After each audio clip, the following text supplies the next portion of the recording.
Perkenalkan, saya Miko Jandi, saya mahasiswa Ilmu Komunikasi FISIP Untirta. Tugas ini dibuat untuk memenuhi tugas mata kuliah Komunikasi Lingkungan dengan studi kasus. Apabila zaman sudah menggunakan kendaraan listrik, lalu beralih kembali kepada kendaraan konvensional karena para ilmuwan menemukan sumber bahan bakar fosil yang baru. Dan bagaimana pandangan saya sebagai mahasiswa?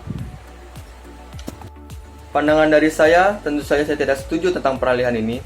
Peralihan dari kendaraan listrik kepada kendaraan yang menggunakan BBM. Mengapa demikian? Karena kendaraan listrik memiliki banyak kelebihan. Berikut kelebihan dari kendaraan listrik. Kelebihan kendaraan listrik. 1. Ramah lingkungan. Poin ini dapat dikatakan sebagai alasan terbesar yang menjadi faktor pendorong peralihan dari mesin pembakaran internal menuju teknologi elektrifikasi. Bukan hanya di Indonesia, tapi juga berlaku secara global. Mobil listrik sama sekali tidak menghasilkan emisi gas buang dari proses kerjanya. Beda hal dengan mobil-mobil dengan mesin pembakaran internal.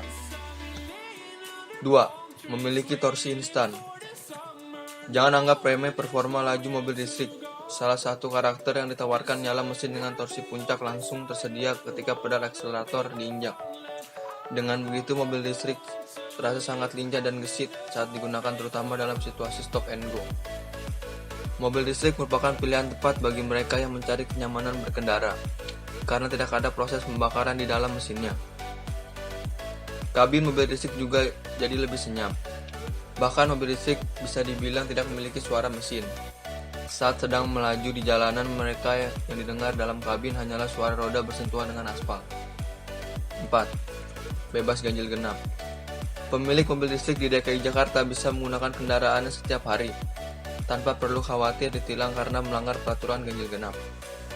Hal ini didasari kebijakan Pergub DKI nomor 88 tahun 2019 tentang perubahan atas peraturan Gubernur nomor 155 tahun 2018 tentang pembatasan lalu lintas dengan sistem ganjil genap. 5. Pajak murah. Pemerintah memberi beberapa stimulus untuk memperluas penggunaan mobil listrik di DKI Jakarta. Hal tersebut dilakukan dengan menggratiskan bea balik nama kendaraan bermotor BBNKB dan PKB yang berlaku hanya perlu dibayar 10% dari pemilik mobil. Hal ini tentunya merupakan sesuatu yang sangat menarik bagi calon pemilik. Dalam sebuah laporan media otomotif nasional dicontohkan pajak mobil listrik Hyundai Ioniq Electric dengan skema seperti ini, jumlahnya tak sampai 1 juta per tahun. 6. Perawatan lebih minim.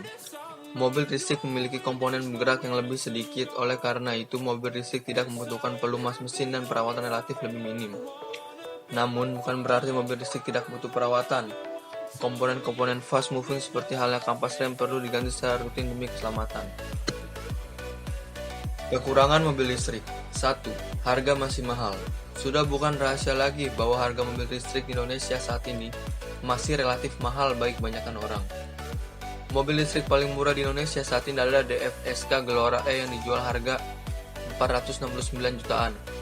Produknya pun tergolong segmented karena memiliki wujud sebagai kendaraan komersial. Sementara itu, produk seperti Hyundai Kona dan Ioniq dibanderol dengan angka 600 jutaan. 2. Tempat pengisian baterai masih sedikit. Poin ini memungkinkan menjadi hambatan terbesar bagi banyak orang untuk membeli mobil listrik. Walaupun sebenarnya konsumen juga bisa mengisi daya di tempat tinggalnya, namun ketersediaan fasilitas pengisian daya yang tersebar luas pastinya akan memberikan ketenangan batin tersendiri dalam penggunaan mobil listrik. Sebagai informasi, dalam hal ini pemerintah lewat perusahaan listrik negara PLN sedang berupaya mendirikan stasiun pengisian kendaraan listrik umum (SPKLU) sebanyak-banyaknya. 3. Waktu pengecasan lama. Ketika seorang konsumen memutuskan membeli mobil listrik, artinya ia harus membangun kebiasaan baru, mengecas mobil dalam malam agar hari dapat digunakan pada pagi atau siang hari. Durasi pengecasan itu sendiri sebenarnya tergantung cara yang digunakan.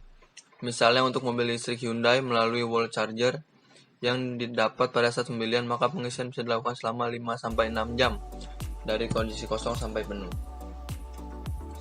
Sementara itu, SPKLU dengan fasilitas fast charging bisa mengisi daya baterai mobil ini selama 1-2 jam sampai penuh. Namun, Durasi tersebut tetap saja lebih lama dibandingkan proses isi bensin yang memungkinkan hanya memakan waktu sekitar 10-15 menit jika tanpa adanya antrean. 4. Harga baterai mahal. Baterai merupakan komponen paling mahal pada sebuah mobil listrik. Kebanyakan pabrikan memberikan garansi yang cukup panjang untuk komponen ini, umumnya sampai 8 tahun atau sekitar 160.000 km. Pada titik pemakaian tertentu, kualitas baterai mobil listrik dipastikan akan menurun dan perlu diganti. Untuk itu, pemilik harus bersiap-siap untuk mengeluarkan dana yang besar. Berikut merupakan dampak negatif dari peralihan kendaraan listrik menggunakan kendaraan konvensional yang menggunakan BBM. Dampak emisi kendaraan bagi lingkungan. Berdasarkan sifat kimia dan perilaku lingkungan, dampak emisi gas buang kendaraan bermotor digolongkan sebagai berikut. Pertama, bahan pencemar yang mengganggu saluran pernafasan seperti oksida sulfur, partikulat, oksida nitrogen, ozon, dan oksida lainnya. Yang kedua, bahan pencemar yang menimbulkan pengaruh racun sistemik, seperti hidrokarbon monoksida dan timbel atau timah hitam. Yang ketiga, bahan pencemar yang dicurigai menimbulkan kanker seperti hidrokarbon. Dan yang terakhir, kondisi yang mengganggu kenyamanan seperti bising, debu, dan lain-lain.